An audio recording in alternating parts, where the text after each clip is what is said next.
Alaikum to all of you, dear mu'mineen and mu'minat.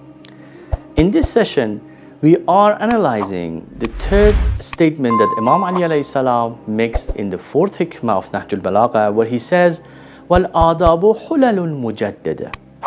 Good manners are ever fresh and unfading adornments. Hulal is the plural form of hilya, which refers to the new clothes that one wears in celebration and special occasions. In this sentence, Imam Ali alayhi salam is saying that good manners are like beautiful clothes that are always new and attractive and never get old and worn out. And the person adorned by such a clothing is generally welcome everywhere. Whereas those who have not attained good manners, society tends to reject and despise them. Researching the word al-adab, manner, in the narrations, we have encountered two meanings for it. One is the meaning of a means to grow of talent. Imam Ali alayhi salam in the Hikmah 113 says, La miratha kal adab. There is no inheritance more valuable than adab. If you want to leave an inheritance for your children, leave them with something that gives them a growth in talent, so their future would be guaranteed.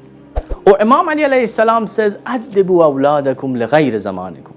Educate your children for a time other than your own. In other words, educate them in such a way that they have the means to grow their talents, so they can be valuable in future time. The other meaning, which is more popular, is that adab is that quality, that attitude, which if one has, he would understand his mistakes and he will correct them without needing to be reminded and admonished. There is a narration where a number of Sahaba were sitting in the Masjid al-Nabi, discussing women and their characteristics. And Imam Kazim alayhi salam was also present, but not taking part in the conversation, while the others were engaging in their heated discussion. When they fell silent, he said, the best woman is the one who has these three. First, intellect. Second, manner, which is adab. And third, being enticing. And Imam describes having adab as follows: فَلَسْتَ تَحْتَاجُ إِلَىٰ أَن تَأْمُرَ وَلَا تَنْهَى. She who does not need to be ordered to good deeds or forbidden from evil. Imam continues by saying that the one who has all three is the best one, but some have the adab, manners, who you don't need to tell them what to do and what not to do. But some, they don't have either of those two, but are enticing, and you enjoy their company, so you endure their mistakes. However, unfortunate is that person whose wife has none of these three qualities.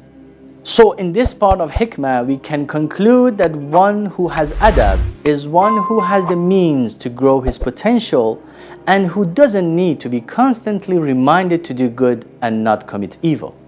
And such a person is always welcome by others, and his company is desired in society, in the same way that a person dressed in a magnificent clothes that never get old and worn out would be welcome and desired. And this was your weekly dose of Nahjul Balagha, so reach the peak wherever you are.